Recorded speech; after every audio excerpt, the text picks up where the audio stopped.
आप सब मेरे ऑनलाइन बहन भाइयों को जय मसीह की। परमेश्वर ने एक बार फिर से हम सबको मिलने का मौका दिया, उसकी स्तुति और धन्यवाद करेंगे। मैं आशा करता हूँ हम सबको रात भर अच्छा नींद दिया, हमने सुबह अच्छा दिन देखा, अपने परिवारों के साथ इसके लिए धन्यवाद करेंगे। आइए हम छोटी सी प्रार्थना करेंगे। धन्यवाद मेरे परमेश्वर, ओ प्रभु, तूने रात भर अच्छा नींद दिया प्रभु, हमें चंगाई दिया प्रभु जी। ओ प्रभु, कितने लोग रात को सोए लेकिन प्रभु सुबह नहीं उठे, आज का दिन नहीं देखा प्रभु। हम कितने धनी लोग हैं मेरे राजा, तेरे पंखों के तले प्रभु अपने परिवार में हमने शांति पाई प्रभु। प्रभु शाम के वचन से प्रभु जी हमने बल पाया, ताकि प्रभु जी अपने कष्टों में, अपनी बीमारियों में, अपनी आर्थिक तंगियों में प्रभु तूने संभाला, इसके लिए धन्यवाद। तूने बातचीत किया मेरे राजा, तेरा धन्यवाद करता हूँ प्रभु जी। हम सुबह का वचन पढ़ने जा रहे हैं, नया नियम मती प्रभु, इसको आशीष करना प्रभु जी। जितने मेरे बहन भाई से ऑनलाइन सुने प्रभु, उनके जीवन में काम करना प्रभु, प्रभु उनके सवालों के उत्तर देना प्रभु जी, दिन भर उनके संग रहना। मैं विश्वास करता हूँ मेरे राजा, जो भी इस वचन को सुने बल पाए, क्योंकि तेरा वचन कहता है इसके पढ़े और सुने जाने पर आशीष हो। सारा आदर सारी महिमा तुझे देता हूँ प्रभु यीशु। करोड़ करोड़ धन्यवाद की भेंट चढ़ाते हुए छोटी सी विनती तेरे प्यारे बेटे मेरे उद्धार करता यीशु नासरी के नाम से मांगकर पा लेते हैं, आमीन। ये वीडियो मैं मसीह बहन भाइयों के लिए बनाता हूँ।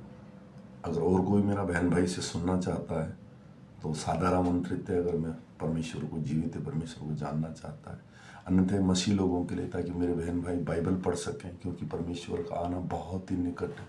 हम नया नियम पढ़ रहे हैं, इसमें परमेश्वर सिर्फ स्वर्गराज की बातें करता है। अगर कोई विश्वासी ये विश्वास करता है कि परमेश्वर है और आने वाला है, ये शब्द उनके लिए हैं, ये उनके जीवन में काम करेंगे, क्योंकि विश्वास के बिना व्यर्थ है। इसलिए मैं आशा करता हूँ हम जो आज सुबह वचन पढ़ेंगे, आज तारीख है 8/1/2025, और हम सुबह पढ़ेंगे मती अध्याय से 19 से लेकर 34 तक। 6 अध्याय का मती 19 से लेकर 34 तक, इसके पढ़े और सुने जाने पर प्रभु की आशीष। ये वो गुप्त बातें हैं, गुप्त मन्ना है जो परमेश्वर ने हम लोगों को आशीष दिया है। हम कितने धनी हैं कि मरने से पहले हमने उस जीवित परमेश्वर को जान लिया, जिसने हमारे लिए लहू बहाया, हमारे लहू से खरीदा और हमारे पापों के लिए क्षमा दिया। आमीन। आइए हम वचन का ध्यान करेंगे। अपने लिए पृथ्वी पर धन इकट्ठा ना करो, जहाँ कीड़ा और काई बिगाड़ देते हैं और जहाँ चोर सेंध लगाते हैं और चुराते हैं, परंतु अपने लिए स्वर्ग में धन इकट्ठा करो, जहाँ ना तो कीड़ा ना तो कोई बिगाड़ते हैं और जहाँ चोर न सेंध लगाते और न चुराते हैं। क्योंकि जहाँ तेरा धन है वहीं तेरा मन भी लगा रहेगा।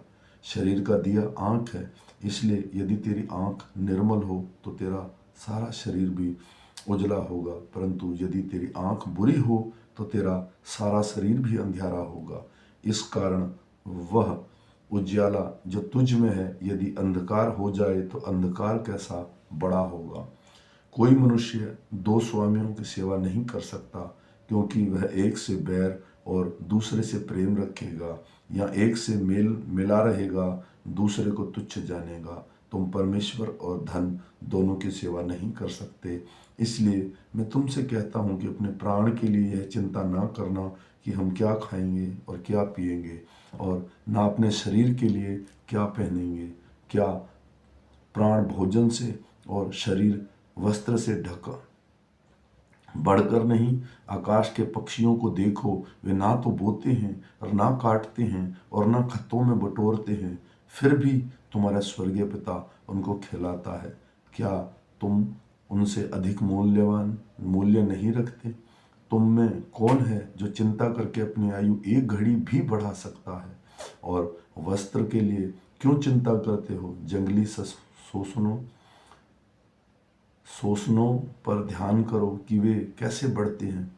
वे न तो परिश्रम करते न कातते, तो भी मैं तुमसे कहता हूँ कि सुलेमान भी अपने सारे वैभव में उनमें से किसी के समान वस्त्र पहने नहीं था। इसलिए जब परमेश्वर मैदान की घास को, जो आज है और कल भाड़ में झोंकी जाएगी, ऐसे वस्त्र पहनाता है कि हे अल्प विश्वासियों, तुमको तो इनसे बढ़कर क्यों ना पहनाएगा। इसलिए तुम चिंता करके यह न कहना कि हम क्या खाएंगे, क्या पिएंगे, क्या पहनेंगे, क्योंकि अन्य जाति इन सब वस्तुओं की खोज में रहते हैं, पर तुम्हारा स्वर्गीय पिता जानता है कि तुम्हें इन सब वस्तुओं की आवश्यकता है। इसलिए तुम पहले परमेश्वर के राज्य और उसके धर्म की खोज करो, ये सब वस्तुएं तुम्हें मिल जाएंगी। अंत कल की चिंता ना करो, क्योंकि कल का दिन अपनी चिंता आप कर लेगा। आज के लिए आज का दुख ही बहुत है। आमीन। मेरे बहनों भाइयों, परमेश्वर का वचन साफ साफ बताता है, मैं सबको खाने के लिए देता हूँ, मैं सबको बढ़ाता हूँ, और जिन चीज़ों की तुम्हें ज़रूरत है उन सब चीज़ों को तुम्हें देता हूँ। मेरे राज्य की खोज करो। वह कल का दिन अपनी चिंता आप कर ले।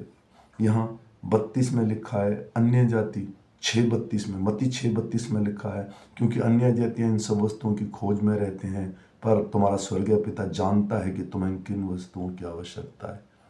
मेरे भाई और बहनों, परमेश्वर का वचन साफ साफ बात करता है। आप परमेश्वर के राज्य को ढूंढो। आपकी परेशानी, आपकी चिंता, आपके दुख वो जानता है। वो हमें तब से जानता है जब हम माँ के गर्भ में बेडोल तत्व में थे, जब एकमात्र माँ एक बूंद खून की बूंद ही थे। माँ 9 महीने उसने पेट में पाला पोसा और संभाला। अब तक हमारी जो भी उम्र हो गई, किसी की 30, किसी की 20, किसी की 40, किसी की 50, किसी की 70, आज तक भी उसी का अनुग्रह है कि हम बने हुए हैं। क्यों नहीं देगा? आप परमेश्वर को जानने की कोशिश कीजिए, हृदय को खोल कर उससे बात कीजिए। मैं ये नहीं कहता आपने हृदय नहीं खोला, आप बहुत अच्छे लोग हैं, लेकिन कुछ लोग हैं जो भटक जाते हैं, शैतान भटका देता है। मैं उनके विषय में बात करता हूँ, ताकि वो परमेश्वर के वचन को पढ़ें, जाने उन्हें क्या चाहिए। जो हमारे लिए अच्छा है वो ज़रूर देगा, क्योंकि जो चीज़ें आपके पास हैं उनके लिए धन्यवाद करो, जो चीज़ें आपके पास नहीं हैं उनके लिए भी धन्यवाद करो। या तो वो चीज़ें और लोग आपके लायक नहीं थे, या आप उनके लायक नहीं थे। आप परमेश्वर के वचन को समझने की कोशिश कीजिए। मैं आशा करता हूँ कि ये वचन आज हमारे जीवन में काम करे।